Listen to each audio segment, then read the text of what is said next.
Hello everyone, কেমন আছো সবাই? নিশ্চয়ই ভালো আছো। আমার নতুন একটি ভিডিওতে সবাইকে ওয়েলকাম।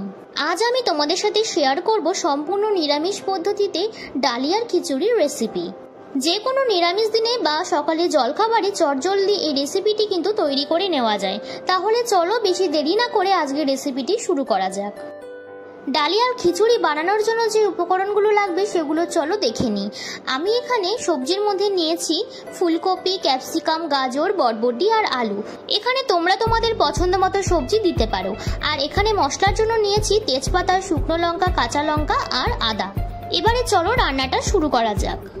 প্রথমেই নিয়ে নিয়েছি একটি কড়াই, আর কড়াইটা গরম হয়ে আসলেই দিয়ে দেব 1 কাপ পরিমাণ ডালিয়া।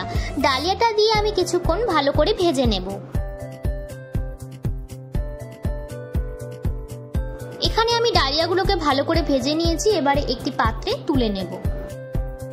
এবারে রান্নাটা শুরু করার জন্য কড়াইতে দিয়ে দেব পরিমাণ মতো সরষের তেল।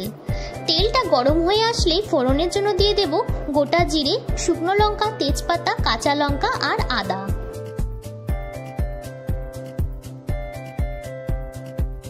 এবারে ফোড়নগুলোকে আমি কিছুক্ষণের জন্য ভালো করে ভেজে নেব। ফোড়নগুলোকে ভালো মতো ভাজা হয়ে গেলে আমি আগে থেকে কেটে রাখা সবজিগুলোকে এর মধ্যে দিয়ে দেব।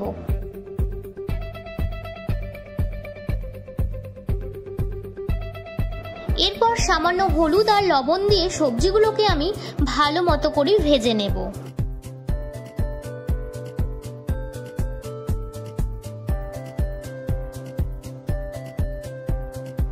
আমার এখানে সবজিগুলো ভালো মতো ভাজা হয়ে গেছে।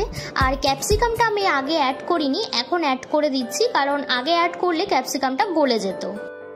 এবারে ক্যাপসিকাম দিয়ে একটুখানি সতে করে নিয়ে তারপরে আমি আগে থেকে ভেজে রাখা ডালিয়াটা এর মধ্যে দিয়ে দেব। এরপর ডালিয়াগুলোকে সব সবজির সাথে ভালো করে মিক্সড করে নেব।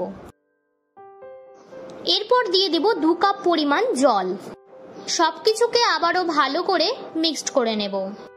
এরপর 5 মিনিটের জন্য আমি এটাকে ঢেকে রাখবো। তাহলে ডালিয়া আর সবজিগুলো ভালো মতো কুক হয়ে যাবে।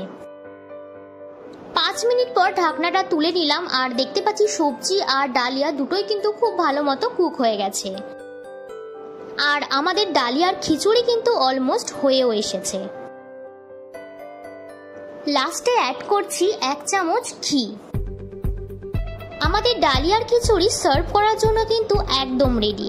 তাহলে দেখতেই পেলে কত সহজে আমি এই রেসিপিটি তোমাদের বানিয়ে দেখালাম। নিরামিষের দিনে তোমরা অবশ্যই এই রেসিপিটি বাড়িতে একবার ট্রাই করে দেখো, অবশ্যই খেতে ভীষণই ভালো লাগবে। তাহলে বন্ধুরা, আজকের মতো আমি এই ভিডিওটি এখানেই এন্ড করছি। আবার তোমাদের সাথে দেখা হবে নেক্সট ভিডিওতে। ততক্ষণের জন্য সবাই সুস্থ থেকো, ভালো থেকো আর আমার সঙ্গে থেকো। আজকের মতো টাটা।